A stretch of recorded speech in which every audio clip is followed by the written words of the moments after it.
Well, I'm joined now from Central London by the retail analyst Kate Hardcastle. Kate, this is interesting, isn't it? As we approach Black Friday and people get ready to buy some bargains for Christmas presents, that, you know, these deals aren't the real deals.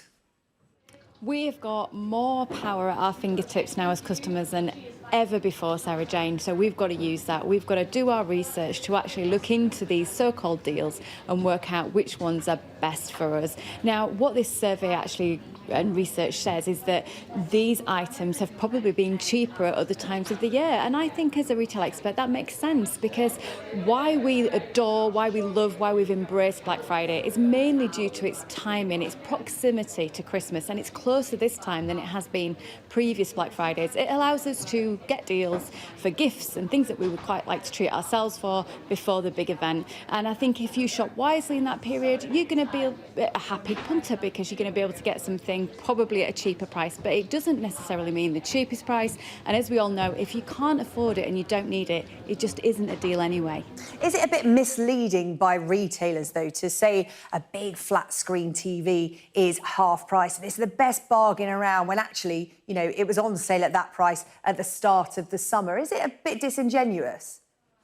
We know a lot of retailers are in real trouble at the moment, and they are fighting back against competition. They're fighting back against the fact that we're buying more experiences than material goods, and the fact we're savvier. So some of them are using any technique they can in the book to try and pull us in, with some of these Black Friday sales actually starting last Friday and people thinking that was Black Friday, because obviously it's based from a Thanksgiving celebration, and people in America will know exactly when Thanksgiving is. But here in the UK, people were trying to get their bargains even last week. That's just retailers doing everything they can to try and get you to spend with them before anyone else. But we've got to be savvier than that from consumers. And I think what it will do for those retail brands in the long term is actually will put people off. If they go and mark their card, if they skate on thin ice in terms of what they're putting out there as a true and good offer, consumers will find them out, and then they will choose to shop elsewhere. Yeah, I'm just looking at scenes on the television now. I don't know if you can see them from where you are, Kate, of people rushing through the door on Black Friday. You really wanted that leopard print sweater or onesie or whatever it is. But, you know, these scenes are things of the past now, because so many people do their shopping online. Is it fair to say that some of the best bargains can be found online rather than in store?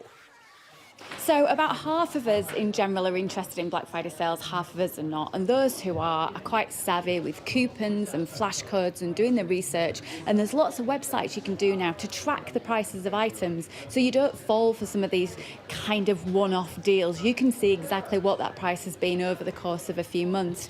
But what I would say is, with the internet, there is a challenge in that there is a when it's gone mentality now. A lot of pressure selling through time and countdowns and things. And we know that people do react to that, so that's one to watch for. If you really don't get that deal today, you're probably going to be able to get a better deal before Christmas or after Christmas. So, you know, go slowly, go calmly. This type of stuff in the stores that we're seeing in front of us, though, this is where they might have a certain amount of products, particularly in the States, that are a real bargain, just to draw you in there. And then you feel you want a consolation discounted product then, so you just buy anything to feel better. So no shopping remorse purchases either. Yeah, who can forget those scenes we just saw from Asda 2014, where they were literally fighting over plasma TVs. Talk to me about how you get a bargain the rest of the year, Kate, because if you are a savvy shopper and you want to make a big ticket purchase, whether it is that big screen or a big piece of furniture for your home, how do you go about getting a discount the rest of the year? Because, as you said, it's consumer power at the moment. Retailers really need your cash.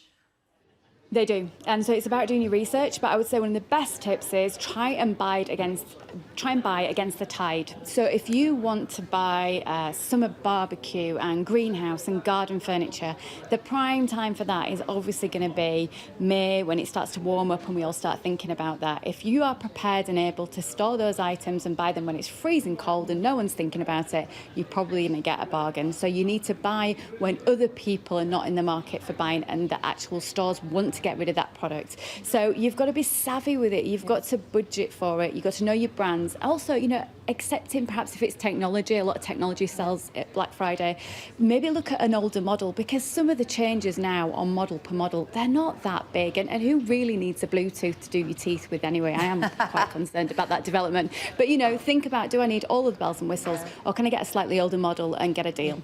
And Kate, is there anything wrong in just asking for a discount at any time of the year in store. I just remember when I was younger, my sister and I would be mortified.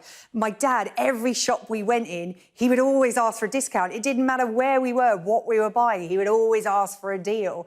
And he almost always got one. Good old dad. Yeah, well, if you're polite about it and respectful about it, I mean, perhaps you might not get an extra discount, but you could get a gift with purchase. A lot of counters will have, you know, different items that they used on different prizes and giveaways that they might be able to add to your purchase. They might be able to do some gift wrapping for you. Anything, as I say from Yorkshire, out for now. So just ask with a smile on your face. Don't put pressure on. See if you can get a bit extra too. OK, with that tip, happy shopping, everyone. Kate Hardcastle, thank you.